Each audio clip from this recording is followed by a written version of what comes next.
عزیزان گرامی، سورہ احزاب کی اس آیت کے ضمن میں یہ اشرۂ سفر جاری رہا اور کل اس سلسلے کی آخری مجلس ہوگی. آج یہ 9ویں مجلس ہے.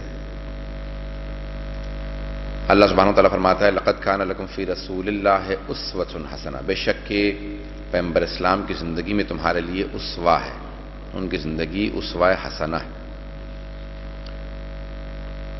لمن کان یرجو اللہ والیوم الآخرہ وذکر اللہ کثیرا، کن لوگوں کے لیے اسوہ ہے؟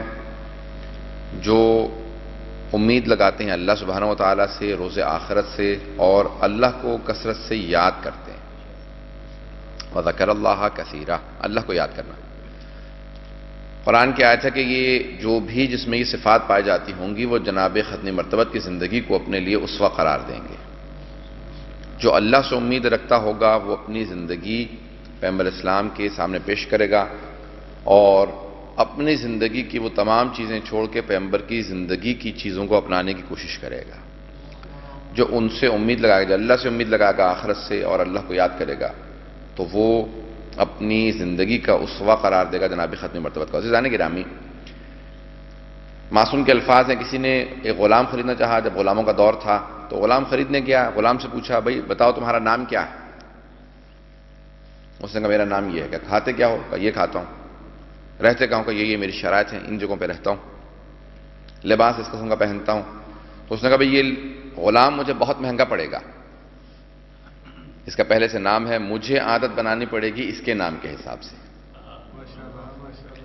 رہنا کہاں پسند کرتا ہے؟ مجھے عادت بنانی پڑے گی کہ اس کو وہاں پہ رکھوں. کھاتا کیا ہے؟ مجھے عادت پڑے گی، مصیبت پڑے گی کہ اس کی عادت کے مطابق اسے کھانا کھلاؤں. تو عزیزان گرامی، اس نے کہا اتنی شرائط ہیں.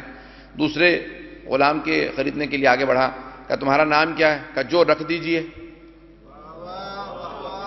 کھاتے کیا ہو؟ جو کھلا دیجئے. کہا پہنتے کیا ہو؟ کہا جو پہنا دیجئے. کہا رہتے کہاں ہو؟ کہا جہاں رکھیے گا وہیں رہوں گا.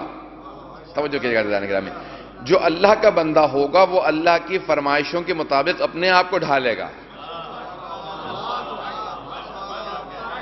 جس میں بندگی ہوگی وہ اپنی اللہ کی شرائط کے حساب سے اپنے آپ کو ڈھالے گا، اور جو بندگی نہیں رکھتا ہوگا وہ کہے گا پروردگارا میں ایسا ہوں تو مجھے ایسا قبول فرما. پتہ نہیں توجہ ہے عزیزان گرامی؟ اپنے آپ کو ویسا اللہ کے سامنے پیش نہ کیجئے جیسے آپ ہیں، بلکہ ویسا بننے کی کوشش کریں جیسا اللہ چاہتا. اب پیغمبر اسلام نے انسان کو اسوہ کہا کہ دیکھو اس طرح سے ڈھالو اپنے آپ کو کہ ہر چیز جیسا اللہ چاہتا ویسے بنتے چلے جاؤ. عزیزان گرامی، قرآن کے اندر آیت ہے کہ وَمَن يُطِعِ الرَّسُولَ فَقَدْ أَطَاعَ اللَّهَ، جو بھی رسول خدا کی اطاعت کرے گا اس نے اللہ کی اطاعت کی ہے. جس نے رسول اللہ کی اطاعت کی ہے اس نے اللہ کی اطاعت کی ہے. یہ نہیں فرمایا جس نے اللہ کی اطاعت کی اس نے رسول خدا کی اطاعت کی. نہیں عزیزان گرامی، نہیں سمجھا پایا، بات نہیں پہنچا پایا.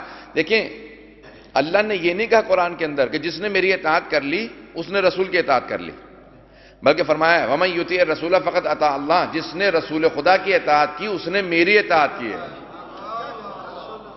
دیکھیں اگر اللہ یہ کہتا نا جس نے میری اطاعت کر لی اس نے رسول کی اطاعت کر لی، تو مفہوم یہ نکلتا. بہت سے لوگ یہ کہتے ہیں بھئی میں اللہ کی اطاعت میں ہوں، رسول خدا کہتے ہیں نہیں اس طرح سے کرو. وہ کہتا نہیں میں اللہ کی اطاعت میں ہوں، اللہ کی اطاعت آپ کی اطاعت ہے.